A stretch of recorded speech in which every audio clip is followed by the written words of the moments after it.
Welcome to Podcast for Fun. This is the show where we dive into the passion, the process, and the journeys of creative storytellers as they bring their stories to life.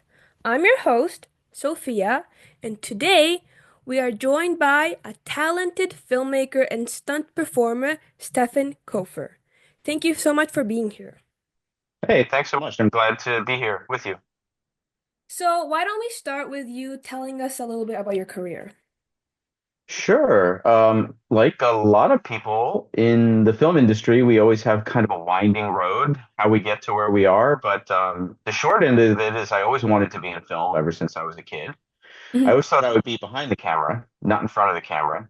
But I even went to when my friends were going to like summer camp and stuff, I was going to filmmaking camp, learning how to do short films from script to screen. Back Mhm. then we were editing on tape and film and stuff, but it's conceptually it's all still the same. And then I ended up going to for college. I went to a high school for the arts, and then I went to a college, School of Visual Arts in New York City. Not Mhm. necessarily for filmmaking. I went for advertising. I figured I would learn how to shoot commercials, and that would be sort of my inroad into film. I see, I Um, see. yeah. Simultaneously, I was always a martial artist from childhood till now. And at some point about 2014 or something, those two worlds collided, my filmmaking interest and my martial arts ability. And I was actually, after pitching a potential TV show with a colleague of mine, I had met the stunt coordinator for that potential production, and he was like, "Oh, you should think about stunts as a profession. You do this and you do this." And it was like a light bulb went off. It was like, "Oh, I can actually do both of these things." Like when you go to your guidance counselor in high school, they never say, "Hey, stunt performer." It's Yeah. always like some other thing. So anyway, I ended up kind of melding those two worlds, my interest in film and my interest in performance. And Mhm. all these years later, here I am. That's so cool. You know, I feel like stunt performing, it sounds like such a dangerous job to me. Mm. Did you ever get like seriously injured when you did those? S- Stunt performing, I think the general public views it as like super risky and dangerous. And of course, there are risks. Mhm. But really, we're not daredevils. The job of especially the stunt coordinator, is to mitigate all the safety, to mitigate all the risks and make it as safe as possible. So you're never going to be risk free, of course. Yeah. You are taking risks. And some risks are greater than others. You could be doing, let's say, a simple stunt like getting shot and falling down, has much less risk as opposed to being pulled on a wire, what they call like a ratchet, getting pulled 30 feet on a wire. Yeah. That has a little more risk. And then people jumping out of planes have more risk. Everything has its own level of risk. And ironically, the more quote unquote dangerous ones Mhm. tend to have less injuries and things like that because so many people are focused on the safety aspect. You know what I mean? You've got a safety coordinator, stunt coordinator, medics, all this stuff. It's the ones that seem like, oh, we've done this a million times, we'll just breeze through it. Those are the ones where people end up getting injured a bit more often, I think, because they're complacent. But generally speaking, here's an interesting fact that I learned with one of the guests on our podcast. He's a camera operator, and statistically, the mortality rate on film sets is higher for camera operators than any other department. More camera operators get killed on film jobs than anyone else. I mean, and it makes sense, right? They're the ones that's right there filming everything. So if there's an explosion that goes wrong, they're right there. If there's anything that goes wrong, they're right there. So it's a bit more risky for them than us, ironically. That's so interesting. I never knew that. Maybe, Yeah, I didn't either. I want to be a film director someday, so maybe I should keep him in mind, so I don't die. Oh yeah, for sure, for sure. What kind of like small what do you mean by stunts that are done very often that like people aren't very careful around that get most injured? Like I want to hear Sure. some examples. Sure, sure. So basically when you first get into this business as a stunt performer, right? And it also, I would say, it also depends if you're doing stunts for television or film. It's like Hmm. kind of two different worlds, because television usually is working much faster Hmm. and with much less complicated setups, whereas film, they usually have a lot more time to prep, to practice, to rehearse, and stuff like that. So you're not going to get the level of stunts that you saw, say, on The Fall Guy, as you will on like Law and Order. You know what I mean? Yeah, yeah, yeah. So you'll have stunts in both of them, but um, so I'm in New York, for example, right? So majority of what I do, I've done some films, but the majority of what I do is television, right? Hmm. And television, they're shooting multiple episodes at a time. That's called cross-boarding, and not always in the same order, and they're very, very fast. Hmm. Boom, got to get this episode done. So the stunts are equally quick in design um and performance. Hopefully, you don't want to take too long to do it because time is money, right? So most rookie stunt people, when they first get into the union and they first start getting their jobs, they're doing like really basic things like falling down, falling off falling through a table, getting into a fight, getting punched, and maybe falling over a chair. Simple. It's mostly falls is what you're doing in the beginning until you build your reputation. So a rookie stunt performer would have to know what they call expected skills. It's like certain basic falls that it's just assumed you know how to do, how to Hmm. fall forward safely, how to fall backwards safely, how to fall sideways safely, how to break your fall and make it look sloppy, not make it look clean. You know what I Yeah. mean? Make it look like you have to actually act like you're getting hurt, even though you're not getting hurt. I mean, well, falls always hurt, but you're not getting injured, I should say. So, yeah, basic fights, basic falls, those are like the things that happen the most. And what most beginning stunt people do, it's like our bread and butter stuff, you know. Hmm. Then you get more specialized, right? Let's say car crashes or car jumps or, airplane stunts or rigging, which is all the wire work. There's basic rigging where it's just like everybody's seen the scene where somebody gets shot with a shotgun, boom, and then the person goes Yeah. flying backwards, right?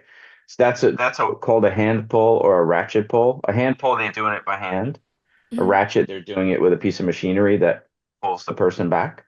But basically, the performer has a harness on and they're connected to a wire and they get pulled backwards, choreographed with the timing with the shotgun blast. Like that's a very basic one. But then Yeah. you've got wire work like in the Marvel movies that are Hmm. extremely complicated. Many wires, many different pick points, many people or machines pulling the wires, like basically like really massive the rigging coordinator and the riggers are like puppeteers for humans, you know what I mean? And it can get very complicated. But the basic entry level stunt performer should basically be ready to do a simple wire gag, like getting pulled by a wire or what they call a dead man. Like we've all seen cartoons where a bulldog is on a chain and it's chasing somebody and then it runs out of chain and it's like, "Ugh," right? Yeah, yeah. That is called a dead man in the stunt world. Like, so I might have a harness under my costume with a wire, Hmm. and let's say I'm chasing a guy and I'm running full speed until I run out of slack in the wire, and then I get pulled back. You know what I mean? So Yeah. those are very simple ones, very basic stuff that happens a lot in over and over again in shows. They're not like action shows. Like every production has a stunt. Like I've been a stunt double on shows where you would think it's not action oriented. Hmm. Like take Feud, right? There was a show Feud on FX recently. I was the stunt double for Tom Hollander who played Truman Capote. Hmm. And everybody's like, that's not an action show. No, it's not. There's not a lot of action, but there's scenes where I have to drive his car for the drone shots. You know what I mean? Like, so they're not allowed to put the drones near actors because the drones can be dangerous. Like, there's rules how close a drone can get to a human, right? But those rules don't apply to the stunt guys. Like, they'll put it like way close to us, right? Or there's a couple of scenes where Truman Capote was getting physically abused by his lover, right? Hmm. So like there's a couple of little fight scenes, and then so I'm going to do that instead of the actor, things like that. So even the most quote unquote non-stunty, non-action productions usually have some level of stunts. Almost like last year, every Best Picture nominee in the Oscars had a Mhm. stunt department. Even the most simple ones, like Anatomy of a Fall, had a stunt department. Like they all have stunt departments, and people don't realize it. We're like the hidden, the magic behind the magician behind the curtain kind of thing. Does that mean that TV series are more dangerous than movies? Because you said in film you have like more, I'm assuming there's a bigger budget for films than TV shows, right?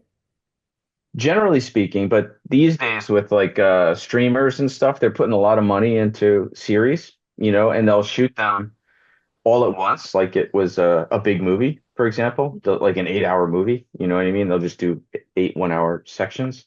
But generally speaking, the budgets are much more expensive for studio movies, not like independent film and stuff like that. Let's say Fall Guy, $300 million, and then like you'll have an independent film that's like $1 million, you know. Yeah. So the budgets range, but if you're talking about big studio movies versus studio television, yeah, there's a big difference in budgets. But to your question about safety, it doesn't the budget size and the time doesn't equate to safety because usually you're not doing the same level of stunts on the TV shows Yeah. that you're doing on like big movies like Marvel. So you Hmm. don't need as much time to prep. But having said that, I doubled Eddie Marson on Ray Donovan. He played Terry Donovan in the show. And so we had like let's say a bar fight. We had a 4 person versus 3 people fight in a bar. Hmm. Like there was no rehearsal, no prep, no anything. The whole stunt team shows up a couple hours early. It's called pre-call. Like the Hmm. call time is when everybody's supposed to show up, right? So we show up pre-call. Hmm. We design the fight on the spot based on the location, what Yeah. kind of stuff is in the environment, tables, chairs. The art department maybe provided some stuff for us, like breakaway chairs or whatever. And we have about an hour or so to come up with a fight. We show it to the director. Director's like maybe gives us a note, change this, do that, like whatever. And then literally we wait all day till it's time to fight, shoot the fight, and then we go shoot the fight. So zero preparation. It's like all on the day. So that's sort of the way TV generally is. It's like a lot. You're lucky if you get a day or two rehearsal in television. Wow. So like you need a Yeah. lot of creativity when you're fighting You on need set. Yeah, you need a lot of creativity, and it's really much in a way more pressure on the performers because you don't have all that time. You're expected to be able to do it right away without practice. So like one mistake that a lot of rookie or aspiring stunt performers make, or let's Mhm. say people transitioning from acting into stunts, or from theater into stunts, or something else into stunts. Did you start this Actors. one? Sorry. No, no, no. I didn't start. I'm not an actor. Although I do have an acting coach now and stuff because like a lot of times you're playing a bad guy, you got to say some lines, you got to do some Yeah, stuff, yeah. But I didn't get into it as an actor at all. I'm probably not. I'm definitely not your leading man material here. Yeah. But it's like actors will often fluff their resumes. They'll take a class in something and then put it on their resume. They'll do this and put. If you do that in stunts, you're walking on eggshells because one class in something doesn't make you an expert at it. And Mhm. if you put something on your resume as a stunt performer, you're expected to be able to do that right now without practice. Like if I said to you, do this right now, you can do it because you put it on your resume. There's no rehearsal, there's no nothing.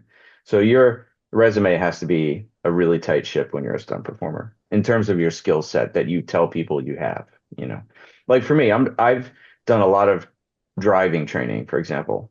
Like Mhm. I've trained a lot in stunt driving, but I still don't call myself a stunt driver because the really good stunt drivers are the ones that have been doing it their whole life. They started out as race car drivers, or rally car drivers or whatever, and they've transitioned into stunts, and they're the ones that have been doing it. They've been driving as long as I've been doing martial arts. You know what I Wow. mean? So, Yeah. like, I would never say I'm a stunt driver. So if a stunt coordinator calls me and says, "Hey, do you drive?" And I'll be like, what kind of driving are you looking for? And I tell them straight up, I'm not a stunt driver, but I'm very trustworthy behind the wheel.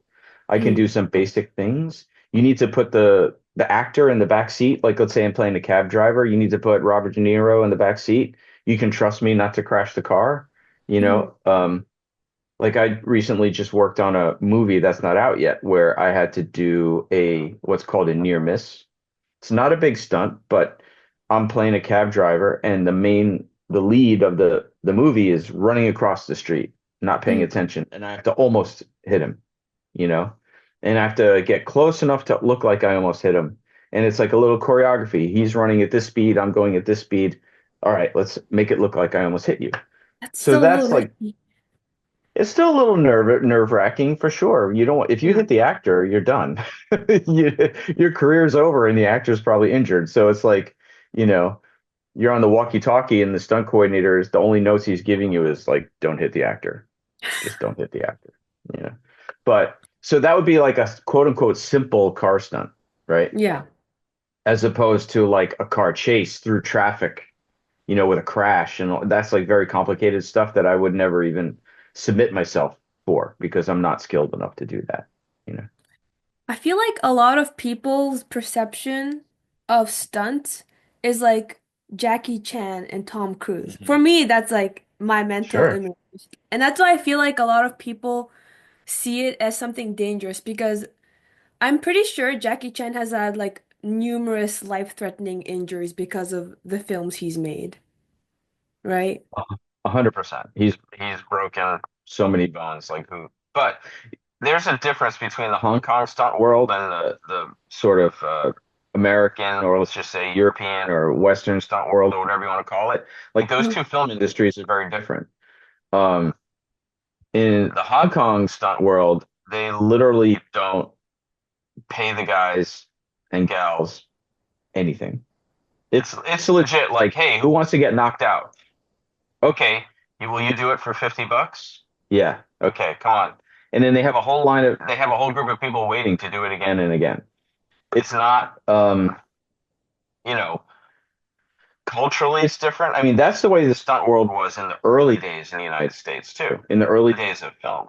It Mhm. was more about like, you're shooting a film and it's like, okay, who wants to fall off of that? Who wants to fall out of that tree? We'll give you $100 to do it. And some extra or background person will be like, I'll do it. Boom. That was like the silent movie days in the early days. That's the Yeah. way we did it too. But over time, we have insurance and now we have unions and the profession has been built up. Safety technology has been built up, like all that kind of stuff has been built up. So, like comparing Tom Cruise and Jackie Chan, two completely different things. Jackie Mhm. Chan spent a career, and he's amazing. He's like one of my heroes, right? He's Yeah, like me too. incredible. His physical ability is amazing, but you can never have a star like that in the American film system. Never. Even Tom Cruise, he does everything himself, Mhm. but he does have stunt doubles who try everything first. You know, like when Tom Cruise is hanging out of an airplane, he wasn't the first one to do that. There was a stunt double who did that to make sure that Tom Cruise wasn't gonna fall. You know what I mean? Yeah, yeah. Like all those setups, it's called a setup. All the different rigs that they set up for his stunts. Somebody else is doing them first. For safety, of course. That's not to minimize what he does. He's incredible. Like I've spoken to stunt coordinators who work with him and say if he had decided to make stunts a career, he could have totally done that if he wasn't an actor. He's extremely talented. He's also extremely rich and has all the time in the world to train for it, right? Yeah. So he doesn't have to worry about paying the bills too much. Why do you say that a star like Jackie Chan could never be in the West? Because the way they shoot films in the West wouldn't let him do everything like that himself. It's the way that they let's say take Tom Cruise. Remember when he broke his ankle in the two Mission Impossibles ago? He did a jump from building to building, right? Mhm. He broke his ankle. That Yeah. shut down the entire production for like 6 months until he recovered, right? So now you've got hundreds of people out of work. Everybody's losing money because Uh-huh. the star broke his foot, broke his Yeah. ankle. So the only reason he gets away with it is because he's the money man behind the movies. He's the executive producer. So he's like, I'm Yeah. paying for it. We'll do what I want. But most cases, they'll never let the star do the super risky stuff, even if they can, just to prevent interruption in the movie, So because if the star gets hurt, everything goes on hold. and Yeah. then all these people are out of work. You know what I mean? So that's why I'm saying Jackie Chan couldn't do it here. It's just the way the film system works here wouldn't let him do it. In fact, he's complained about it. Like when he first started doing American movies and they started giving stunt doubles and not letting him do certain things or doing things in parts. Let's say Mhm. there was like a part where he scales a building from the ground to the roof. Yeah. Like in Hong Kong, they might let the young Jackie Chan do that all in one take, blah, blah, blah, blah. And if he falls, he falls. We've all seen the videos of Jackie Chan falling off of everything, right? I So, but in America, they would maybe shoot him climbing up one third of the way, cut. Then they would put up some scaffolding or something and then have him climb another part, then cut, and then put up, and climb or put him on a wire or something, so he couldn't be the same performer just because our system wouldn't let him be the same performer. It's not that he physically couldn't do it. It's just he wouldn't be capable because of insurance and all that stuff. I remember there's one movie, I think it's about him being a policeman, and he Hmm. like grabbed onto this like stream of like light, and Yep. then as he Police was story. going down, Yeah. everything, all the lights were exploding. And I love Jackie Chan movies. I grew up watching them, but when I think I watched like one behind the scenes of him just constantly getting injured, I couldn't Hmm. like watch the movie without being squeamish because I knew that all the stunts were real. So I was like, ah. That Yeah. seems so painful. And I don't think that that movie could ever be produced over here. You're right, because I think every single actor and actress got injured one way or another because they had to smash through so many, even though those glass like Yeah. tables and windows were made to like not get injured, it still like injured several people. Listen, I've had lots of quote unquote fake glass broken on me, or sometimes it's not fake. Like I did a scene where I was stunt doubling an actor, and the scene was where the store was being robbed, Uh-huh. and it was these big plate glass doors. It was a for the TV show Pose. I don't know if you know that show Pose on FX, but there's a scene where they're going to rob this wedding dress store, right? Yeah. Steal all the wedding dresses. And I was stunt doubling the actor who was playing the owner of the store, and he in the front of this building, the building we shot it in Brooklyn, actually. It's an actual store. So all glass. It's all glass. And the two doors are giant, like 7 foot tall, like plate glass doors. And Mhm. then a second set of doors. So there's like a little foyer between the doors. So in the scene, he's locking the store, and then the mobsters come on the outside with a crowbar. They're like, "Hey, let us in." And he's like, "No." And then they smash the glass and then tackle him into all the broken glass, right? Rob the store. So they had three sets of plate glass for the doors, so we could do it three times, right? Yeah. So the actor, he's a really cool guy. He wanted to do it. He wanted to do it, right? And everybody's like, "You sure you want to do this?" And he's like, "Yeah, I can do this. I can do this." So the way that they shatter the glass, like if you hit like a big plate glass door like that with a crowbar, it's not going to shatter into a million little pieces like in the movie. It's just going to Yeah. crack, and then there'll be big pieces. But we Yeah. want it to shatter. So what they do is they put squibs, which are little explosives, in on the four corners, and Mhm. then the stunt performer outside with the crowbar swings at the door, and then there's a special effects guy on the side with a remote that will set off the explosives at the same time that the crowbar hits. The Mhm. glass shatters all over you, down in Oh. your shirt, in your clothes, everywhere. So he did the first one, and then he was like, "Yeah, I don't want to do that anymore. I don't want to do that." He that all glass, and that was real glass. That's not fake glass. That was just real glass. Um, Same with I just did on the show I'm working on right now. I had to uh, double the actor who was having a stroke and fall into. We were in a wine cellar and fall into like a bunch of wine glasses and wine bottles and stuff like that, and they shatter all over me. Wine goes all over me, and then those were the breakaway glass, right? Yeah. Still, I got cut by one of the pieces on my head. It's still hard, like kind of like hard plastic. So if you land on it wrong, you're still gonna get cut up a little bit. Or if they hit you on the wrong part of your head, if they're doing a scene where you get hit with it, Mhm. if they hit you on the wrong part of the head, it might not break. There's definitely skill to all of that. It's not as easy as people think. And sometimes the glass is real. Like when you see, look, when you see like people in car hits and they pop up on the hood and smash the windshield of the Mhm. car, that's the actual windshield of a car. Usually, it's not a fake windshield, and that's where they'll put like the little Yeah, squib. explosives I told you about, the squibs. Mhm. So those are all real. I have a friend of mine, Tina. She did a car hit years ago in a bikini. Like, so the women stunt performer, the female stunt performers are more badass than the men because they usually are in wardrobe that can't hide pads, right? So Yeah. she was, the scene for her was in a bikini. She had to get hit by a car. So she had little tiny pads under whatever they could cover from the bikini, but that was it. And then the director tells her, "Hey, listen, we really need that window smashed. You need to hit that window hard, right?" So she gets hit up on the hood, smash the window. They say cut. She's all excited that it was like everybody loved it. It's like a great shot and everything. And then she jumps off the hood of the car in her excitement in bare feet and just lands and steps in all the broken glass and like cuts up her feet. Oh, that So sounds so painful. yeah, yeah. So this is what I'm saying. Sometimes you think about you could try to mitigate risk, like I was saying before, but there's always going to be some stuff you don't think about. Like, oh yeah, there's going to be glass all over the floor, over the Mhm. ground, or the street. So don't jump off the car right away, or you're gonna cut up your feet. You know what I mean? Did you ever say no to a job because it sounded too dangerous? Not yet. I haven't declined the job yet. I have declined jobs based on who was asking me. Like, some stunt coordinators have reputations of being less safe than others. I see.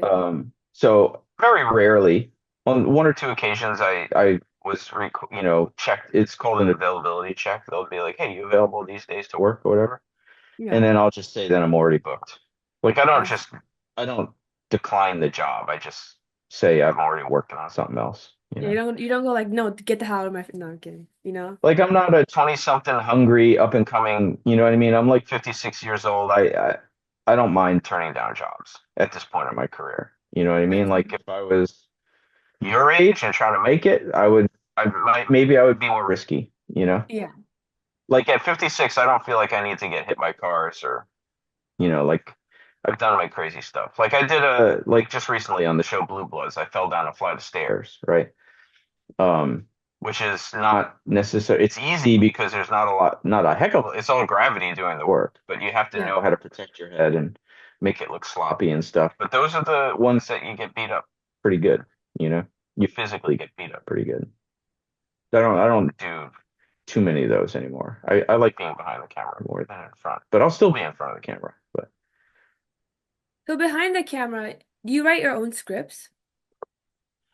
I do. I've done a couple of shorts. I'm trying to move that way, move in that direction as a Mhm. filmmaker. I've produced a bunch of documentaries. Those are the first films that I've produced, Mhm. and then I've done some short films. I've entered screenplays into competitions, and my partner Paul Varacchi, the co-host on my podcast, we're in the middle of writing our first feature screenplay right now. So we're close to finishing the first draft of it, which of course will let it settle for a little bit and then come back and probably change a whole bunch. And we have a few trusted people in the business we'll give it to read and give us some notes and get their opinions. But we're close to we're close to finishing the first feature screenplay. Whether or not it ever gets made, who knows? Whether we sell it, who knows? But writing it is the process of writing it has been really great though. Have you ever sold scripts before? No, never, never, never sold a script. Never sold a script.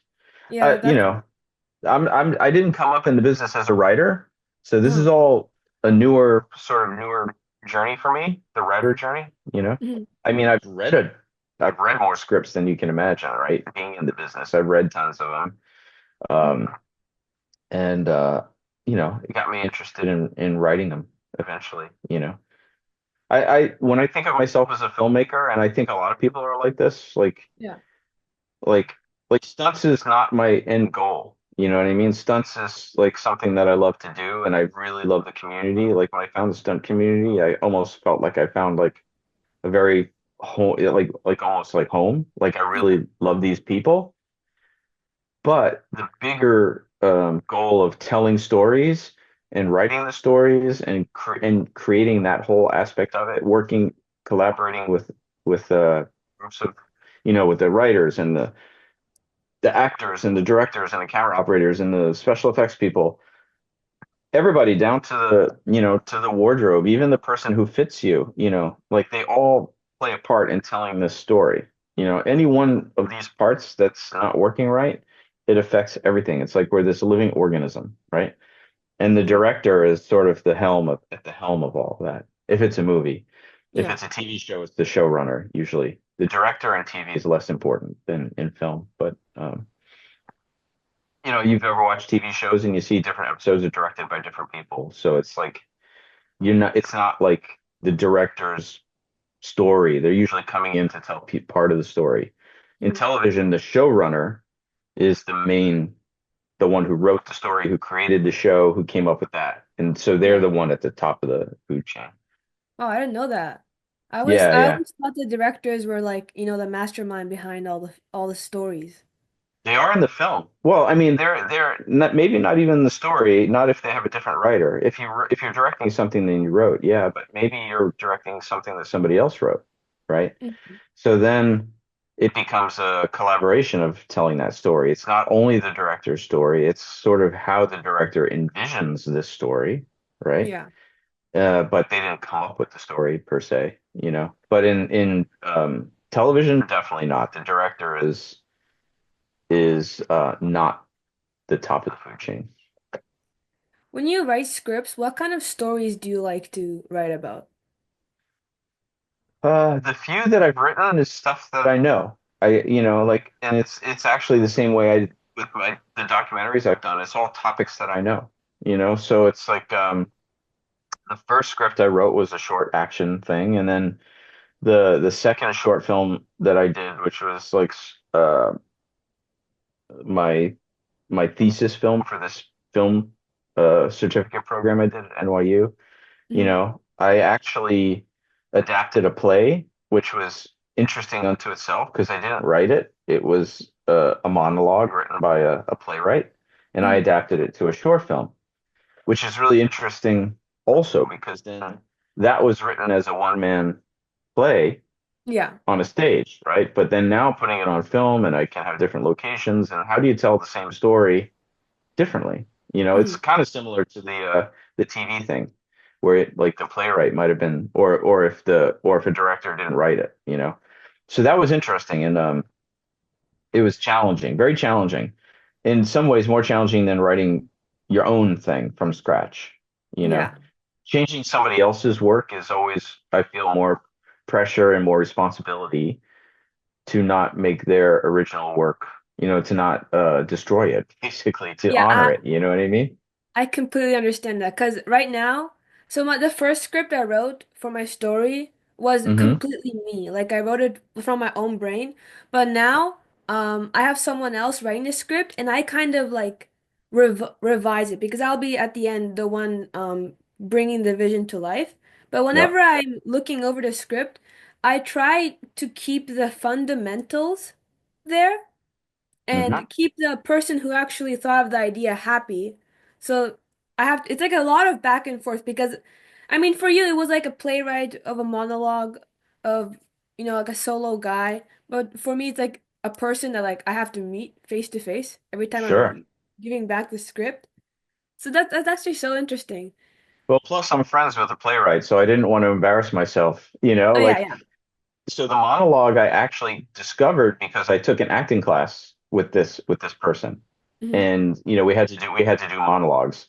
And that was the monologue he picked for me was from this one man show. Hmm. And then he said, for some reason I think this is going to really fit you, you know. And it was Hogger. I think I sent you to the link to it. So it was like about this guy traveling home to tell his mother that to tell his mother about his new girlfriend, but it turns out the mother's deceased, right? So the whole time he's talking to her, but it's almost like a prayer or like he's imagining talking to her. And the way it was originally, the play was written, the monologue was written in the 90s. So like the cultural references didn't make sense anymore. Hmm. and some of the language was not politically correct today. So like you had to change things to make it relevant for 21st century viewer, Hmm. but still keep the same idea that he had, you know? Yeah. Like so, and then also like when you're writing a script, this is good advice for you, is like if you're Yeah. going to produce something that's new, try to have as few moving parts as possible, like not a lot of different locations, Hmm. make it not a lot of cast. Like you have to make it as easy for you to film as possible, right? Yeah. So like the way that he originally wrote the monologue was it was called Hog. It wasn't called Hogger, and it was because the guy was a biker and he had a Harley and he's riding, he's talking about riding around. But I don't have a Harley. I didn't feel like Yeah. renting a Harley or whatever. So we called it Hogger, and a Hogger is somebody who works on the trains. So that's we switched it to like no motorcycle, just somebody who works on the trains. But still, if you work on the trains, you still travel the world, the states, Mhm. United States, right? Just like as if you were a biker riding around solo like the character did. So we found a way to tell kind of the same story, but in a more contemporary way. Yeah, and also like I feel like if you add the bike, you'll have to find someone who can actually like use a bike, which will be extra, you know? Exactly, exactly. Like I had the guy who played in the movie Jared, he doesn't have a motorcycle license. So exactly, like if we're gonna rent a bike, then it's like, well, I can't use Jared because he can't ride a bike. You know what I mean? Yeah. So there's all these things that when you're writing something, especially early on when you have like very little money to spend on a budget, you want to make sure it's as easy to film as possible. Do you ever feel like the compromises you need to make during filming ruins the story of like the film or whatever you're producing? No, no, because I'll tell you why. Because I don't think the story is the king, right? Like Yeah. the story is everything. You have to be able to tell the story. So I would never make a compromise that, like a technical filming compromise that compromised the story. Mhm. So I wouldn't make a compromise that messed with the story. So the story's first. You know what I mean? But having said that, like I work with a lot of student filmmakers and like Yeah. they'll give me their scripts. Like I'll stunt coordinate on student films and stuff. And let's say they want to put this big action sequence in there. Mhm. And I'll be like, okay, first of all, this is going to cost you a lot of money and you're a student filmmaker, right? Mhm. Like so I read this one script from a student filmmaker. It was their thesis film. Okay, the scene is main character is being chased by a bad guy, right? Mhm. They running down a street, knock over some people. Okay, those people you knock over, those are stunt people now. Yeah. That's people you have to pay to fall down, right? So you knock people over. Then you get to the corner of the block, and a car skids in front of you, almost hits you, and then you like parkour or like jump over the car. Okay, so now you need to rent a car. You need a stunt driver to do that, what is called hot to the mark, where you skid to a mark. Mhm. Then you need to maybe get somebody who's capable of jumping over the car. Mhm. Then you get chased. The person got chased down an alleyway into an alleyway, and they get trapped. So they climb up the fire escape and escape onto the roof. Okay, so now you need safety people for the fire escape, right? You need all the safety equipment on the bottom, the pads. You need a wire and a harness to protect your actor, and then all this stuff, and then probably one or two safety people in case they fall. They're called spotters, Yeah. like the old fire brigade, like to move the pads, like to try and catch them if they fall. But usually they'd be on a wire, a safety wire, so you wouldn't have to worry too much about it. But now that little scene for a student film just required you, the way you wrote it, required you to hire like five stunt people to rent a car and to have a safety kit to protect you. So you're talking like $15,000. Yeah. Forget it. Can you tell the story in the same way? Like without showing all that stuff? You know? Can you have the chase going down the sidewalk and not knock anybody? Like, why do you have to knock anybody over? That doesn't help the story, right? Mhm. It does like your story's not going to change if you knock somebody over or if you just run past somebody, and they're like, oh, like whatever. So now you just took out two people and the budget for two people. Maybe you don't show the car skidding Maybe you change the camera angle and then you just hear the skid off camera. And then you turn around and the car is already there. Now it's just a parked car. You don't need a stunt driver, right? Hmm. So you save money. Then instead of showing the person climb the fire escape, you show them jump up to grab the ladder. Then you cut. Look back at the person chasing them. Then next time you look at them, just already on the roof, like Yeah. stepping onto the roof. You cut out that whole part. You don't need all the safety people. You don't need the rigging. You don't need this and that. You don't need, and then the bad guy chasing gets to the alleyway and there's nobody there and they just see the foot step off the roof. So you tell the same story. You don't need all that stuff, you know. So Hmm. when it comes to like action in movies, very rarely does it actually add to the story. It does. In times it really does, Yeah. but in sometimes it's crucial to the story. Like, did you see the Bike Riders? Did you see the movie The Bike Riders? I did not, but It's the Tom Hardy movie. It's Jeff Nichols is the director. You should watch it. It's really great because he wrote the movie based on also a journal of Mhm. a photo journal, a photojournalist who's documenting the actual development of the biker culture in the 50s and 60s in the United States. Mhm. So Jeff Nichols wrote a screenplay that's fiction based on true stories, Yeah. but the actual story arc of this movie is fiction, but the people are real. So it's kind of like historical fiction, right? Yeah. But there's a fight in the middle of the movie that Mhm. completely changes the trajectory of the story. Like you have to have that fight has to happen or else the story can't continue, right? Like it's so essential to the story. And Mhm. then you don't even realize how essential it is until the end. And then you're like, oh, that happened in that fight. Like that fight was so important to the story. You needed to have it. But a lot of times people just throw fights into their screenplays and throw this and throw that just because it's cool or because they saw something in another movie or TV and they thought it was cool. They want to add it. But you always have to come back to the question is like, is it helping you tell the story? Yeah. If it's not, then you just cut it out. That's where Mhm. that then it's not a compromise anymore. It's like, no, I'm honoring the story. I'm not going to waste time filming something that doesn't help me tell my story. Even if it's something that I love, you know. I could love that scene. I could love the way it's written. I could Mhm. imagine it being filmed. Like this would be awesome, but it has nothing to do with the story. Get Yeah. rid of it, you know. I was asking that question because sometimes I see a lot of movies in Hollywood where I feel like the story makes no sense. So I was like, how did they even let this movie like come into the theaters after they watched it? Because the movie it's so random and I don't know Yeah. if I should even I like say an example, but you know. No, I know what you mean. And especially, you know, listen, there's a lot of movies that get to the theaters that are so bad, but people here's why they make them. Because Mhm. people still pay to go see them or people still watch them even if they're bad. Right? I mean, there are movies that are massive blockbuster hits that are just terrible, but Mhm. people go see them, you know? Like let's say the next Spider-Man. I'm just as an example. Like I'm not Yeah. saying Spider-Man's a terrible movie, but people will just pay to see Spider-Man. Yeah. They don't care if it's a stupid story. They'll just pay. It's like fast food movies, you know? And I think what you're going to see, hopefully what you're going to see is in the future, especially now that the film industry is struggling, the studios are struggling, everything's contracting, Mhm. right? The streaming bubble broke, the money's not there, like everybody's dialing it back. They're not making as much as they used to.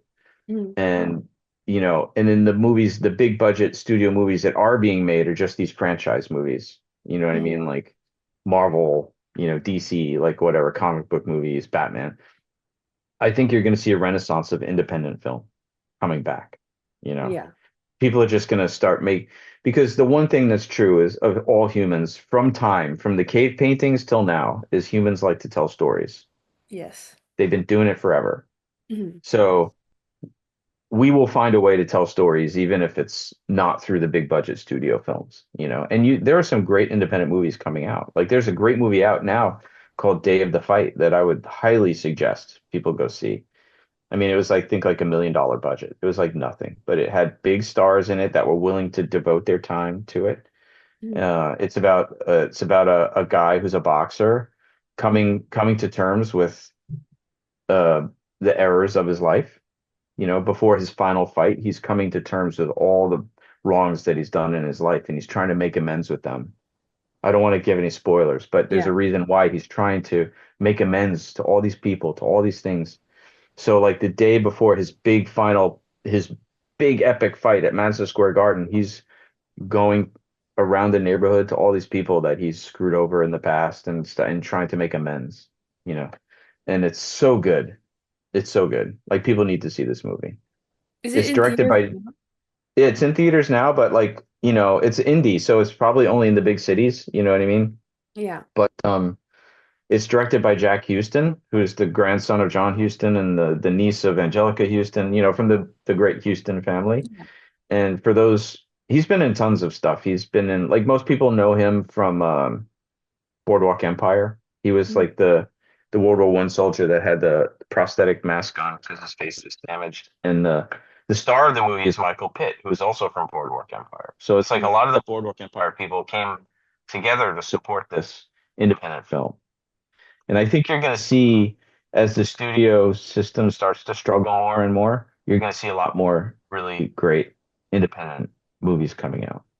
I really Let's hope so. hope. Let's hope. You know, I I mean, mean, listen, like people said radio was dead, right? And now we have podcasts. So true.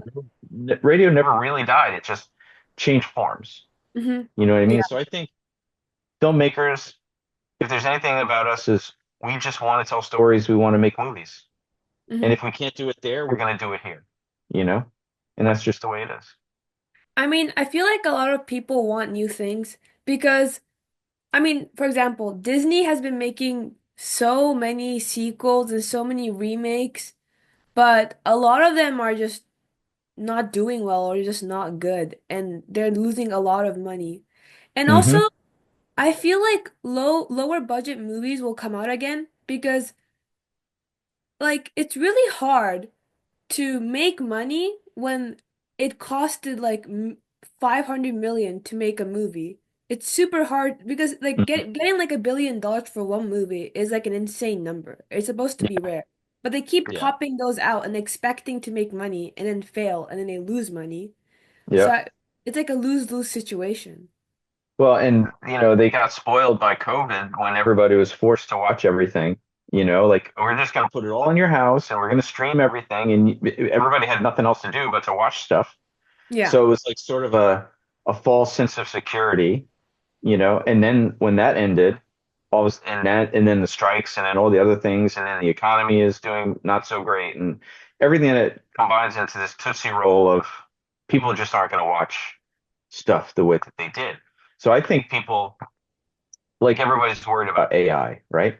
Yeah. Like, but like, remember how you said before you watch Jackie Chan and you go, oh, because you know it's real. Yeah.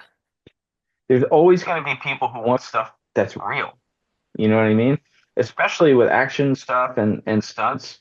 That's why John Wick and Tom and the Mission Impossibles, and Fall Guy, when people get excited about that because they know those are actual stunts being done by actual people. It's Mhm. not animation, it's not CGI, it's not AI, like it's real people. So when you watch Tom Cruise hanging from a plane, there's that sense of, oh my God, he's really hanging from a plane. It's not like fake. Yeah. It adds to the tension of the movie. It's like when we watch Jurassic Park, nobody's like, "Oh my God, those dinosaurs are real." No, No. no. I mean, they're cool, it's great, and we're scared and like whatever, but there's not that deeper part of us that's like, "Oh my God, that could really happen." You know what I mean? But Mhm. when you watch stuff done by real people, you still have that deep inside visceral, like, "Oh my God, that's real." So that's why I don't think that will ever go away.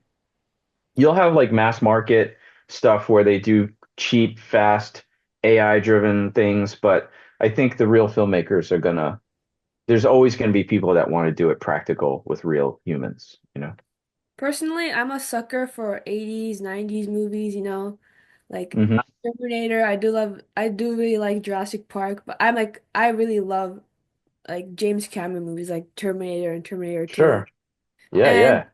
Aliens. I honestly feel like those movies, the quality and the special effects and the action scenes are actually better than movies today. But Hey, listen, I still haven't seen AI that not AI. I haven't seen CGI that's as good as the original Jurassic Park. And how long ago was that? You know what I right? mean? And the thing was that that was a mix, right? That was a mix of practical and CGI. It wasn't Yeah. all CGI. There was a lot of practical in there too. Like actually I can't even tell which part was practical and part was CGI because it Well, just yeah, because it was so blended. good. But Yeah. like all the close-ups of the dinosaur breathing in their face and stuff, that was like a massive dinosaur head that they built, animatronic and all the stuff. It looked great. And then you go back to the long shots where it's CGI, they mixed it so perfectly. You know what I mean? Hmm. Today, you'll see like some CGI stuff, like in Deadpool 2 has some of the worst Yeah. CGI ever. It was like terrible. Yeah. Yeah. I I mean like I do like movies today, but I sometimes do feel that they're cheap. Have you ever watched that? I think it's a good example that I think a lot of people didn't like was the Flash movie. The I didn't the watch it. I didn't watch it. I thought the story was actually pretty good. It's just that I'm pretty sure the CGI, it literally looked like it came from a second grade video game. That's probably why people didn't like it. Like Yeah, whenever they had a scene that they needed to use CGI, the characters started looking like GTA characters, you know? right. Yeah, yeah, yeah. And that, but this is the problem. Like I always wonder, like, because like my generation of film goer like was raised on watching real people. I mean, I was raised on video games. Like I'm old enough where my first video game was like an Atari, and I've had every game system since, and now I'm a PS5 guy. I'm just like that's what I am, right? Yeah. But I wasn't raised on the level of video games there are today. So like young people don't mind as much the animated look because that's what they're like raised with. You know what I mean? Yeah. Like I've talked to some kids, like let's say high school level kids and stuff where and I'll be like, it's so obviously fake. And they're like, yeah, but what's wrong with that? It's a movie. You know what I mean? Like, so there's a disconnect. And part of it is just what you're raised with, I think. But for me, I think in the end, there will always be people that want practical, actual humans, real stunts, real visual effects, stuff like that. How long have you been doing stunts for?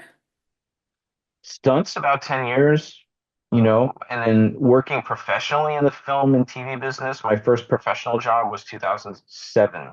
So that was like almost 20 years, right? Like 18 Mhm. years in the TV and film business. But Do I've you owned feel, my martial, huh? I was sorry, gonna say I I've was owned just my, yeah, go ahead, go ahead. I'm interrupting sorry. you. I was just wondering because it you've been in the film industry for a while. Do you feel the change? Like, was it more, set design and things like that in the beginning? And do they use more green screen now when you come to a set? I think I'm like in the timeline of that kind of stuff, I'm still relatively new, I think. Like 10 years in the stunt, 10 years ago in stunts, they were already doing, you know, stuff that it was already quite different from the generation before me. You know what I mean? Yeah. So like, and I got involved in stunts during the bubble, during the very beginning of the streaming bubble, like with the Mhm. original Marvel shows that were shot here in New York, like that time period. So I kind of got in at a time that was let's just say unrealistic, so in that sense unrealistic in like the sheer volume of work that was and shows that were being made, it was unrealistic, but for those of us working it was like holy cow, this is great, and it's like there's so much work. And Yeah. now it's so I've definitely felt a difference in the last 10 years in the decline of work and the effect that starting with COVID and then the strikes and now the fires in LA, like all the productions are shutting down in LA. So that's all the people that are just recovering from the strikes in LA are out of work again. You know what I mean? And it's like 30% of all television and film workers in the United States live in LA. That's massive, right? Mhm. Everybody's talking about the celebrities, but really the real, I mean, listen, whether you're a celebrity that lost your house or a catering person that lost Mm. your house, it sucks for both of you. You lost your house. You know what I Yeah. mean?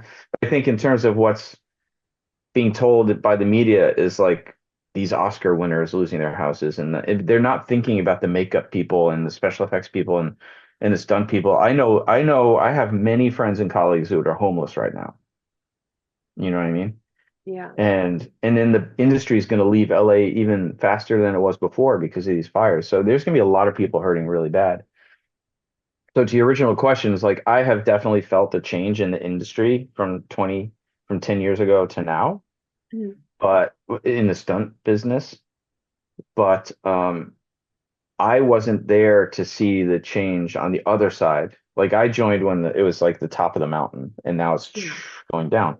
I wasn't there on the other side, like the people before me, the generation of whose shoulders I stand, Yeah. that's grow and saw all the technological changes changing the industry, you Totally. know? Like so I wasn't there for that. I've spoken to those people. I talk to them a lot, and they talk about the changes in the industry too. Some for better, some for worse. I mean, mostly for better, like in terms of safety, right? Mhm. It's like a lot safer now. Technology has made things a lot safer. Like before, where you would, let's say in the old days, be hanging from a train, you know, for real, like Jackie Chan. If you fall, Yeah. you're screwed. Now there's all these technological ways to make it safer for you to look like you're hanging from a train. Mm. So like safety is definitely improved, you know. That's a good thing. Anything that makes a set safer is a great thing because sets can be very dangerous places, you know. Yeah. Do you ever get scared doing a stunt? Like, oh my God, if I fail, I'm gonna get seriously injured. No, you know what the most scary thing that I mean, I'm always nervous, but I think nerves are a good thing. It keeps you on your Yeah. toes. You know, it's not afraid. It's just like nerves. It's like healthy nerves. But one of the most scary times for me was the first time I had to do a speaking role because I'm not an actor. And it was on the TV show Hunters for on Amazon, season one. And I was playing like this character, and I had to deliver a couple of lines with the lead Mhm. actor in the show, and I was like really nervous because I'm not an actor. I remember, and then after like I had to deliver some lines, and then I get shot in the head, and I have to do this fall, and like whatever. But that didn't make me nervous at all. Like I don't get scared of falling down anymore. You know what I mean? It was like delivering acting. I was really scared. That made me scared because I am not an actor. That's You so know? funny. You're like getting smashed with glass, no Yeah, sweat. exactly. You start to say something, you're like, that's so funny. That's Well, especially interesting. on that show because you know that show was about tracking down Nazis from World War II that were hiding in the United States, like in the 70s and stuff. And so like I had to act, and then I had to have a German accent. But I remember the casting in casting they were like, we don't want like a thick German accent. We want like very subtle, like you used to have a German accent, but now you've been living in the United States for 20 years, so your accent's almost gone. You just have a tiny little bit of accent. I was like, oh my God, so nervous. And they had a dialect coach on set, right? Mhm. That was crazy strict with everybody. That is not German accent. That's a Swiss German accent. You're doing the wrong accent. But like they were wanting it very authentic. So I was super nervous, man. I was super nervous. So and I only had two lines, but I mean, I ended up doing fine. And they were like, "Oh, you did great." It's like, and you know, I was like, "Thank God that's over. Can I just get shot and die, please?" You It's know, it's so like, funny. yeah, That's funny. So, how did you transition from stunting to filmmaking? you just got to do it. You have to do it yourself. You know, because I didn't go to film school. I didn't do any of that stuff. You just have to make a commitment to do it, you know, and then you build up, you're in the business long enough, you start to become friends with other, you know, with camera people, with actors, with sound mixers. You start to know people, you Mhm. know, and then you get your crew together, your team. You know, that it takes time, but and you'll do it too. You're gonna discover the people that like this is the person I like to work with. I trust them. Yeah. They're not gonna mess up. You know, I can depend on them. and you start to build your team. And once you have kind of a team, then you decide to start making stuff. But it eventually really comes down to you pulling the trigger and doing it. Like nobody's going to do it for you.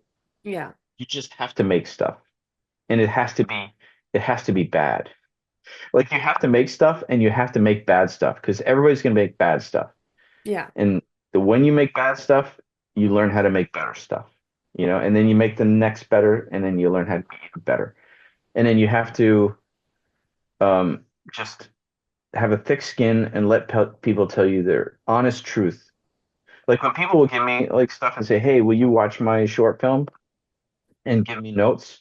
And I'm like, "Do you want like emoji level notes? Do you want me to just give you a smiley face and say, 'Oh, that's great?' Or do you want real notes?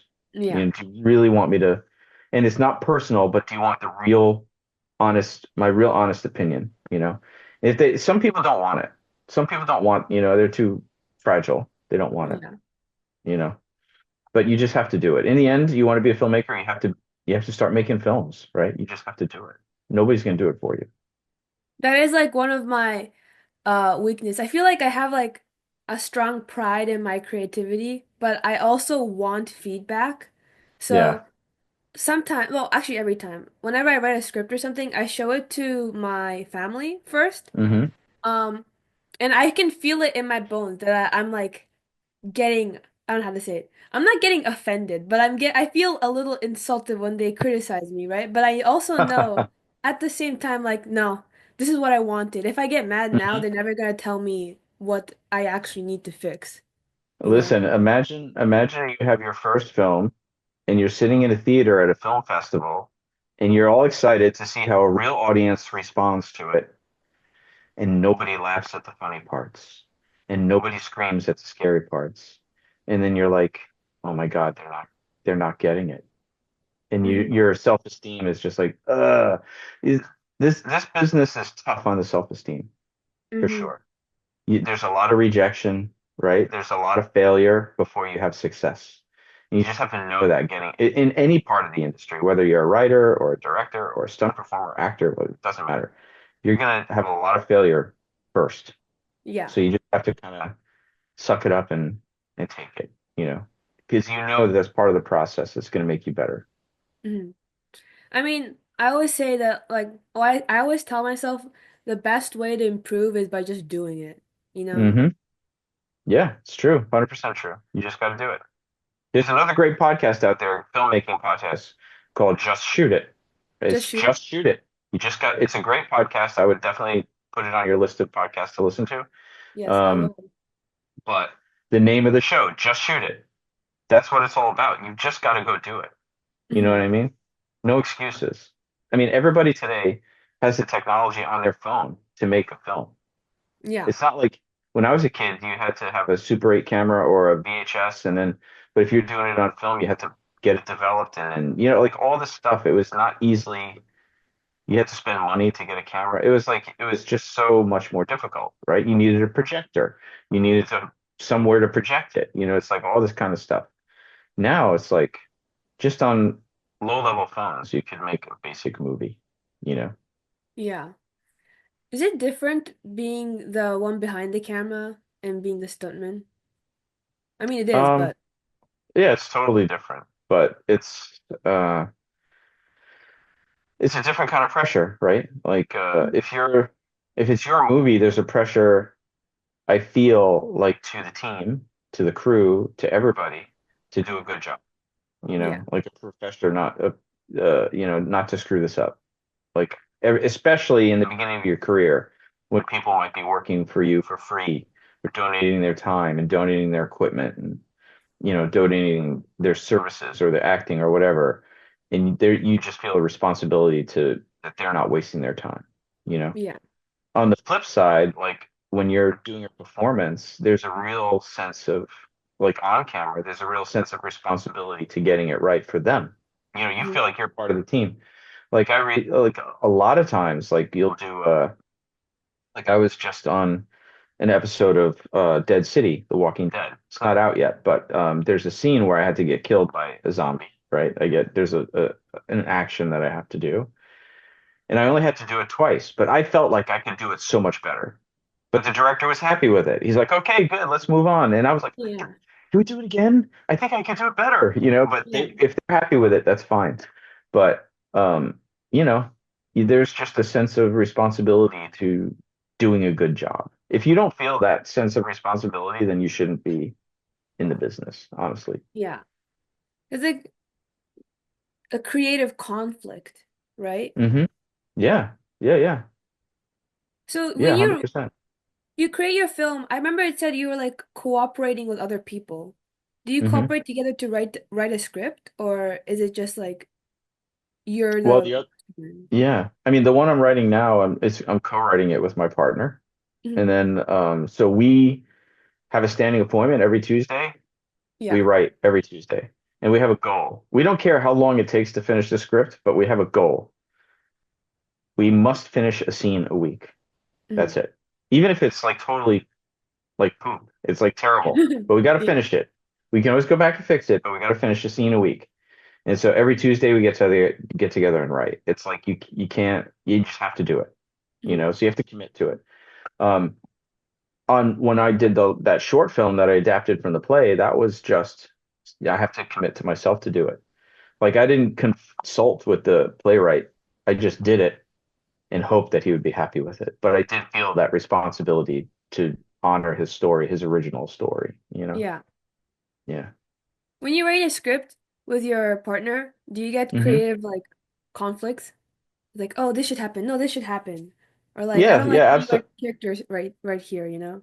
absolutely. And it's a partnership. And again, it's like a lot of times, generally, I would say 80% of the time we're on the same page. Maybe Mhm. 20% of the time he might feel one way, I might feel another way, and we kind of just make a decision like there are times where both of us have said, okay, cool, we'll try it your way, Mhm. you know? And a lot of it has to do with how passionate the person is about their like if I feel like he's more passionate about his idea than I am about my idea, let's go with your idea, Yeah. because in the end we can always this is only the first draft, right? So like in the end you're going to go back and change everything. Mhm. Like and if you've been in the business long enough, you know that even the final draft is still going to get changed when you're on Yeah. set. You're still going to change it. Mhm. So if you remember that none of this is carved in stone, then it's much easier to compromise while you're writing and say, all right, let's Yeah. try it this way, see how it works. Did you go to school for writing? No, never did. Just just been good at it. I think, I hope. Well, I mean, I've written a lot of stuff that's not screenplays, just like other things. I've written a lot in my career, but I'm hoping that that translates into the screenplay world too. But we'll see. Well, this is only my third one, so I'm not like a big time writer. And that's Yeah. why we don't care about like doing it fast. Yeah. We just want to do it well. And even if it never gets sold or never gets bought or never gets optioned or never whatever, if we're happy with it, it's a success because the whole Yeah. process of writing it has been really an amazing learning experience. But again, you just have to do it. Like you'll Yeah. you'll never you got to do it, and if it goes nowhere, great. You still wrote your first feature screenplay. Mhm. That's important. I just feel that like you've done stunt performing for a while and you like started filmmaking recently, right? Well, Or it depends how you define filmmaking. How do you define filmmaking? I define filmmaking as like you're the one behind the camera. Okay.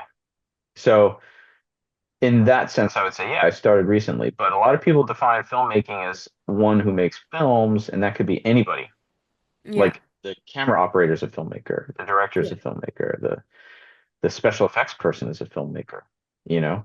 So it depends on how you define filmmaking. But to your question is the first documentary that I produced Mhm. was in 20 2011. So that was Mhm. my first full Oh, that's feature movie. And I was lucky enough to get distributed and it was on Hulu for many years. And then the most recent feature that I produced is called Artist Unknown. It's on Amazon. It's on a Mhm. couple of things, but Amazon, you can check it out. Everybody rent it. It's awesome. It's a great little indie film. and I was executive producer on it and helped a little bit with the fight scenes and other stuff. But basically, I was an executive producer and somewhat of a creative producer, like helping with some of the action sequences and stuff like that. But I'm really become really good friends with that director. Her name is Cinder Chow, and one of the stars, Carrie Lacey. We know each other. She's a seasoned martial artist. She's really amazing in it. And Sonia Mina, for anybody who watches the show Tell Me Lies on Hulu, she's in this movie too. And Mhm. it's a really cool, like kind of a rom-com action LGBTQ theme. It's like a little bit of everything. It's a little bit of Mhm. everything. It's just a really good independent film. So, but that was um that just got distributed this in 2024. So first film 2011, most recent one 2024. I see, I I've see. been at it for a little while, you know. Yeah, that's like how many years is that? 14 years? It's Yeah, 2025 this yeah. year. Well, it's 13 years. 13 I years. guess now it's 14. We're in 2025. Yeah. Yeah. You're doing so many things. Like you're a stunt performer and you make films and I remember reading in your like little description that you also like did martial arts and you're kind of like a hmm head coach. So how do you hmm like manage doing everything? Well, I will say this. Um, Anybody in the film industry must have another job. Very few people can make a living in that business. But Mm, I've actually been a martial artist my entire life since I was a child, since karate, since my mom put me in karate daycare when I was like 7. So, mm, and I've owned a martial arts studio for 21, 22 years now. mm, So, um, and when I started getting more active in the film industry, kind of dovetailed, like the martial arts studio kind of dovetailed. So now we rent out our studio for auditions and for rehearsals. And like, so I brought my studio with me into the film business. So now it's kind of all mixed in together a little bit. mhm. But thankfully, I had the studio because during the strikes, I still was able to make a living, right? Yeah. So like you definitely need to have a way to pay the bills if you're going to try and make it as a filmmaker or a actor or anybody in this business. You can't just do that. You won't survive just doing that. And then you'll get really frustrated. You know what I mean? I mean, you Yeah. have to like there's this mentality is like you have to be all in. Like this is everything I care about. I'm all in on this filmmaking thing and this is Yeah. what I'm going to do. But at the same time, you still need to have something else to pay the bills. Yes, of And course. hopefully it's something that you love. It's not just like, being a bank teller or something. It's like you Yeah. have to have, I'm very fortunate that I'm involved in two professions that I love. And that if either one of them disappeared, I would totally be happy. You know what I Mhm. mean? I'm fortunate that way. And I'm fortunate that I can kind of mix the two together a little bit.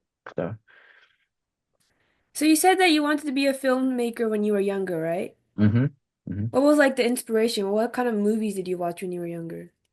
Oh my gosh.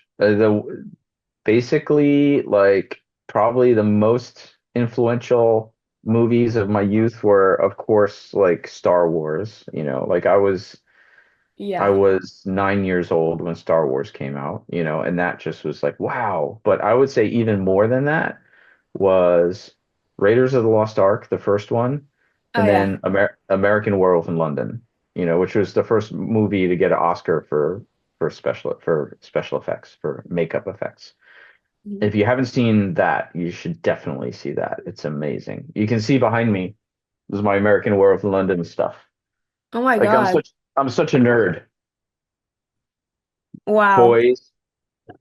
And then this one I just got. This is the Wolf, and it's signed by David Naughton, who's one of the stars. Yeah. Oh my But God. it's such a great movie. Like just from a storytelling perspective, it's so good. You have to watch it. You have to watch it. But those movies like inspired me. And then I remember when I went to filmmaking camp, we had to do a movie every year we would do a movie. Oh. And I was like in junior high school or something. I was young. And one summer we did a kid version of American Werewolf in London. It was great. and we're all playing with makeup and putting latex all over our faces and trying to make, special effects where our faces were changing and everything. Mhm. But it was those three movies I'd say were the top influential ones. I mean, there are others like like Close Encounters of the Third Kind, Mhm. really Jaws, like all, like I grew up in an era of really amazing, like the Spielberg era, Mhm. just like some amazing movies, E.T., and horror movies, some of the best horror movies like Halloween, Yeah. Friday the 13th, the originals, not the million of the, million No, sequels, but there's like Scream yeah, 7 or something like there's so many movies. yeah, but the originals were just so good. But Yeah. yeah, but American Werewolf in London is by far one of my favorites. I even have the poster hanging up in our gym. Oh wow. I have like Yeah. my own story poster in the background. Yeah, awesome. You know, that's kind of so interesting. You kind of grew up in the era with all like the originals, like the stuff that to me like basically defined our culture, you know? Because everything I Hmm. feel like built up and like referred based on all the movies you just mentioned. Yeah, totally. I was very fortunate. I mean, it's interesting because like you don't know how stuff's going to influence you. You just know as a young person, like, wow, these movies are incredible. Like these Hmm. are just incredible. And then later on, you realize, like, I think I want to do that. You know what I mean? Hmm. But at the time you're just enjoying it, like the movie going experience. I remember when Raiders of the Lost Ark came out, I went into the theater like three times in a row. It's like this movie is amazing, you know what I mean? Because back then you would buy a ticket and then sneak in and stay and sneak in and try and see another one. We just keep seeing it, It really tapped into like my because that was like 1981. It really tapped into like my young manhood like adventure side, like but still like have an honorable code and just all like it was just such a good movie. And plus it was right on the heels of Empire Strikes Back, which was like the best of the Star Wars movies. So you had Harrison Ford was really the center of Empire Strikes Back, and then 1 year later you get Raiders of the Lost Ark. It was like bam bam, 1-2 punch of like awesome Wow. awesome movies. Yeah. You're so lucky. Oh Yeah, my it was God. cool. You know, it's so funny because I remember my dad was telling me that he went to watch Matrix in the theater 13 times. I believe it. That And that was that was one of those movies that changed the game. There's all these movies that come out that change everything. Change how mhm. the film, and Matrix is one of them.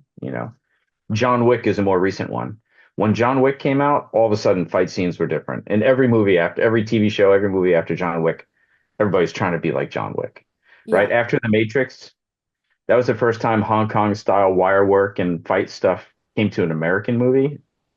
Everybody wanted to do that. There's all these movies that happen that changed, like after Star Wars, all of a sudden everybody wanted to do that. It's like there's tons of movies like that. I think the modern version of those is probably, have you ever watched Spider-Man No Way Home? Oh, sure. Yeah, Yeah. yeah. I think that created like a sperm like a huge explosion of just a bunch of multiverse movies.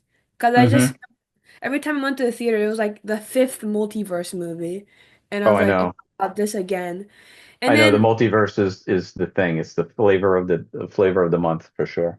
I mean it's supposed to be like very meta, but it doesn't feel meta anymore because they overused it. Yep. Yep, for sure. And then for I think for animation, it's again Spider-Man, but you know, Spider-Verse, Into Hmm. the Spider-Verse, that was also like probably gonna change the game of animation because it was like 3D for the longest time, and then Yeah. they started incorporating 2D, and also the Hmm. Ghibli movie did so well. So yeah, like I feel like the film industry's changing, hopefully for the better, and they're all Yeah. new stories too, right? They're not like, I mean, Spider-Man's kind of like based off of like Sure. Marvel. But Ghibli's definitely like completely different Hmm. stories. I can't think of any other one. But they also have Fall Guy and like it's starting to change, I hope. Well, even Fall Guy was based on a TV show. So Oh, Fall I did Guy, not know. yeah, yeah. Fall Guy, the original TV show Fall Guy it was about a stuntman who was a bounty hunter, and it starred Lee Majors, who played the $6 Million Man like back in the day. Go check it out. It was a good show it was in the 80s. It was a good show. But the Fall Guy movie is a reboot of that. Is it realistic? The Fall Is it Guy? You mean like a realistic portrayal of the stunt business? Yeah. It's kind of like a fantastical version, you Yeah, know? that's what I'm assuming. Yeah, I mean, it's I have a love-hate relationship with that movie. I love it because I love anything that supports our community. And Yeah. there's a ton of inside jokes in the movie that people just won't get unless you're in the film industry and work on sets all the time and stuff. Yeah. But I think there are better movies. I think like this movie, Hooper. I don't know if you can see it on my shirt. Hooper. It's an old Burt Reynolds movie where he Hmm. plays an aging stuntman and he's getting aged out by this younger stuntman played by Jan Michael Vincent. And it's directed by Hal Needham, who is a legendary stuntman who became a director. He's one of only three stunt performers to ever get an Oscar. He got a Lifetime Achievement Award Oscar, but Wow. um, but he went on to direct like Smokey and the Bandit and The Cannonball Run and all these classic '70s movies and '80s movies. But he started out as a stuntman in the '60s. You know, Hmm. kind of like I would say like third generation or maybe second generation stuntman. Um, and he and Burt Reynolds were like buds. Like they were in fact roommates at one point. In fact, the characters in Once Upon a Time in Hollywood, Uh-huh. the Brad Pitt and Leonardo DiCaprio characters were loosely based off of Hal Needham and Burt Reynolds, like the Oh, wow. relationship. Yeah. But if you want to see a good movie about the stunt business, the stunt culture, watch Hooper, Burt Reynolds Hooper? Hooper. Okay. Yeah. It's like I said, I think it's like 1978, but it still depicts the stunt culture pretty accurately, more accurately than Fall Guy. Fall Guy is a little bit more fantastical. I mean, obviously, all that stuff was really done, so it's not like Yeah. it's fake. You know what I Yeah. mean? But that's like they did all the most crazy stuff for that movie to really highlight our profession. Yeah. The average stunt person isn't doing that kind of stuff on every job. You know what I Hmm. mean? It's like a lot of the stuff I told you before, more basic stuff. You'll have days where you don't do anything, and then you have days where you do crazy stuff. And then the days where you're doing easy stuff, you're just like, this is making up for the days where we do the crazy stuff. Hmm. But definitely check out Hoover, Burt Reynolds. It's a really cool movie, and it's a pretty good depiction of the stunt business. Hooper by Burt Reynolds, was it? Yeah, Hooper, Hooper. That's the Uh-huh. character's name, Hooper, and it stars Burt Reynolds. Okay, okay. Yeah, I'll Yeah. definitely watch it. I have like a huge movie list, but I want because I love movies, it's what inspires me the most. I know some people who are like, "Oh, you shouldn't waste your time, so gotta be as productive as possible." But I also always keep time in like the week to Hmm. at least watch one movie every week because I wanna, Yeah. get It's inspired. education. Yeah. Yeah. If you That's want how to be I a see it filmmaker, personally. yeah. If you want to be a filmmaker, you have to watch movies. Like how See else what am I other supposed to people. understand it, you know? Exactly. Exactly. I feel like people who go to film school and people who don't go to film school. I mean, the reason I honestly didn't want to go to school to learn how to write or Uh-huh. make films is because I didn't want someone else's I didn't want a structure impeded onto my creativity, if that makes Yeah. sense. Sure. I get Like, it. You didn't, yeah. I mean, listen, I didn't go to film school, so I can't compare, yeah. like but in the end, I think whether you go to film school, there obviously benefits of film school, and that's like the networking, like Yeah, yeah. the opportunities that it will get you. But the truth is like probably 9 out of 10 film students will never make it as a filmmaker, you know, Yeah. and for different reasons. Maybe they just don't want to struggle. Maybe they have a family and this and that, and they don't. They're not capable of living a poor life for a long time. Like they actually have to make money. Yeah. Or maybe they, you know, had rich parents that paid for them to go to film school and they weren't really good in the beginning. Or maybe Yeah. they were actually really talented. I mean, there's a whole laundry list of reasons why people make it or don't make it. But the bottom line is most people in film school don't become filmmakers. And it's probably like anything. Like I went to college for advertising. probably most of the people I went to school with are not working in advertising. I'm not working in Yeah. advertising. You know what I Yeah. mean? So most people don't do what they go to college to do. And so I don't know. I think people say, "Oh, film school is a waste." I don't know if it's a waste, you know. I couldn't tell you, but I will say whichever route you take, it's hard either way, you know. It's a hard Um, business. Yeah. what do you think like made you able to be well, like yeah, be able to create films? Like what was do you think was like the I turning point? uh, I couldn't even tell you. I just tell you I'm the kind of person that like when I want to do something, I make it happen. You know, like I'll do whatever I have to do to make it happen. I will literally change my career path because like I'm one of those Yeah. people that like, like I grew up with my parents thinking like, oh my God, what's he doing now? Like I'm gonna be the kid that never has a real job because I Yeah, was yeah. always like, you know what I mean? But Mhm. I made it work. You know what I mean? So I think you have to be willing to risk. You know, you have to be willing to take risks and be willing to fail. Mhm. And and a lot of people, let's just put it this way, every single person every day has doors open to them for Mhm. opportunities. You know what I mean? Yeah. I think 98% of the people don't walk through the door.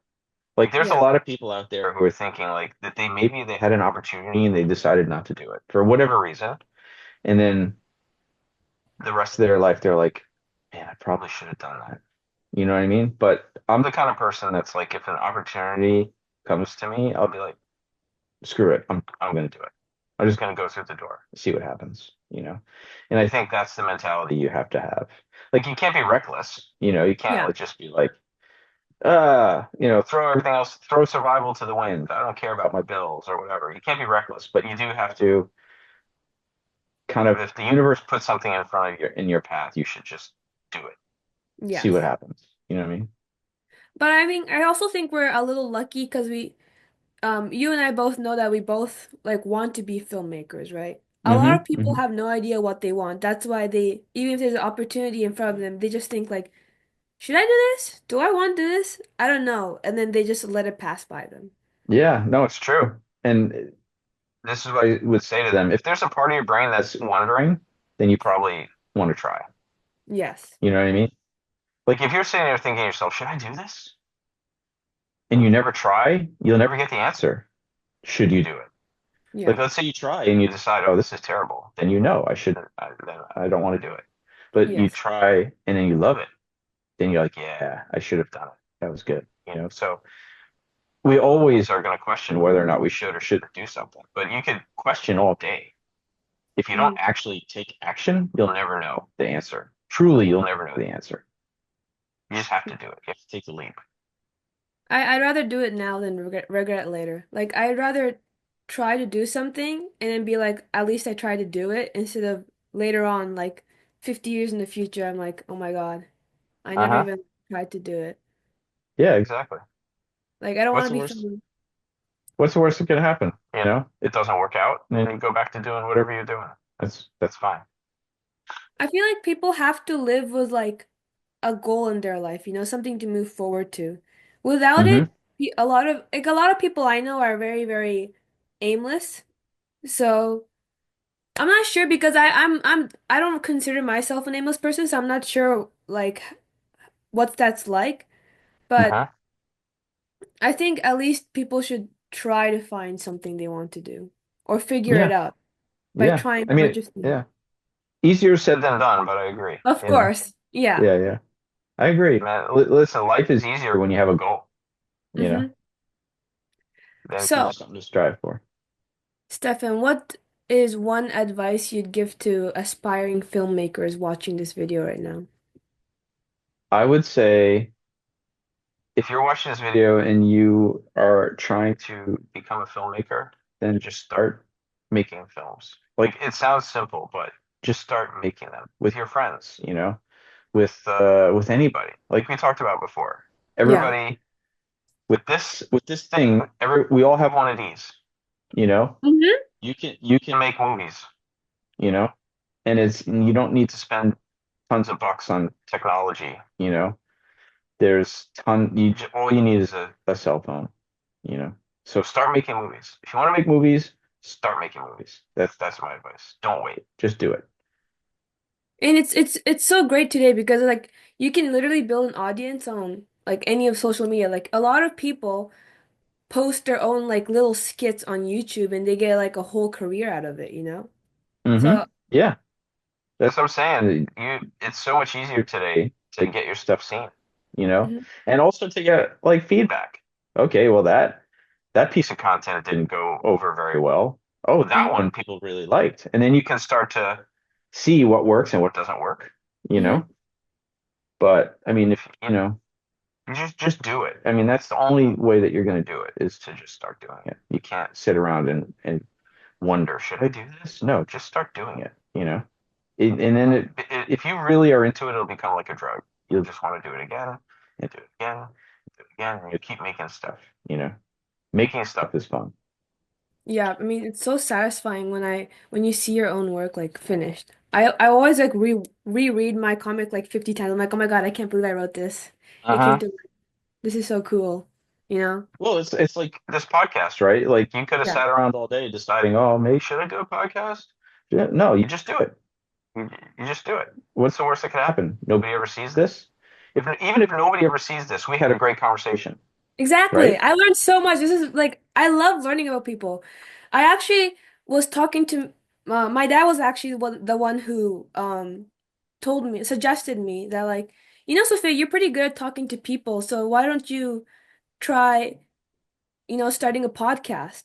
You know, it's Hmm. also a good way to connect with um, you know, people in the film industry and also like I just have like a strong interest in people.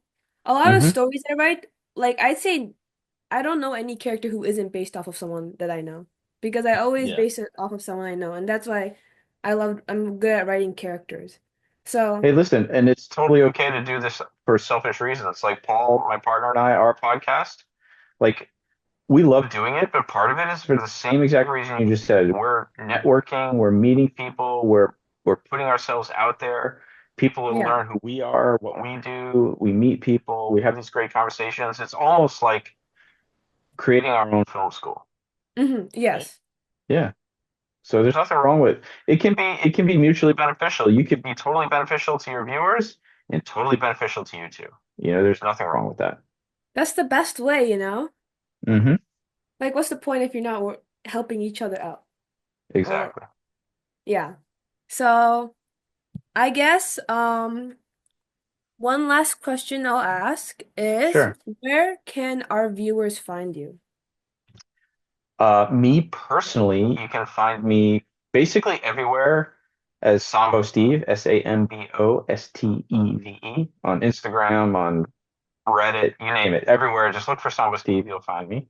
And then for our podcast, Film Fights with Friends, if you are an aspiring filmmaker and you want to learn more about action, you can check out our podcast. We have cinematographers, directors, actors, stunt people, lots, not just like our own profession. We have everybody in there. And that you can find us also everywhere on YouTube, Film Fights with Friends, on Instagram at Film Fights Friends Pod, Yeah. on TikTok at Film Fights Friends Pod, on our Patreon if people feel like supporting us, we're on Patreon. But just look for a Film Fights with Friends. We're a video podcast, or we syndicate everywhere as an audio podcast too. So you can Spotify, Apple, Amazon, you name it. We're everywhere. We're trying to flood the internet with our messages, you know.